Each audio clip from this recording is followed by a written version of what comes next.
Update naman tayo sa lagay ng panahon dito sa Pilipinas mula sa ating ka-weather, BNC resident meteorologist Benison Estareja. Benison. Pinky, maraming lugar sa bansa ang magiging maaraw at mainit pa rin bukas dahil sa patuloy na paghina ng southwest monsoon or hanging habagat. Wala na rin ang mga binabantayan nating low pressure areas sa paligid ng Philippine Area of Responsibility at wala rin aasahang bagong sama ng panahon hanggang sa weekend. Sa weather forecast ng Pag-asa bukas, July 16, araw ng Huwebes, mananatili pong maaraw sa halos buong Luzon sa umaga at magiging mainit at maalinsangan pagsapit ng tanghali. Sa hapon at gabi naman, posible po ang mga pagkunimlim dito sa may northern at central Luzon. At may tsansa pa ng mga panandaliang ulan o thunderstorms sa may Ilocos Region, Cordillera Region, mainland Cagayan Valley at sa mga probinsya ng Zambales, Tarlac at Nueva Ecija. Kaya sa mga ka-weather natin dyan, mainam po na meron kayong dalang payong panlaban sa init at ulan. Sa Visayas at Mindanao, umaga pa lamang may tsansa na ng mahihinang ulan dito sa may Davao Region, kaya sa mga probinsya ng Sultan Kudarat, Maguindanao Provinces at Zamboanga, Sibugay, habang madalas na maaraw ang panahon sa natitirang bahagi.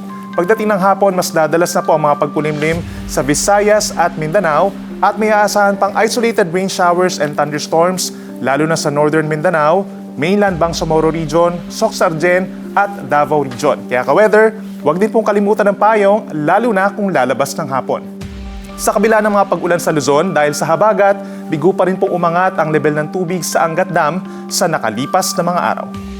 Ayon sa datos ng Pag-asa ngayong July 15, bumaba sa 155.98 meters ang water level sa Angat Dam. Habang nito lamang July 12, bumagsak ito sa 155.91 meters, ang pinakamababa sa nakalipas na 20 taon.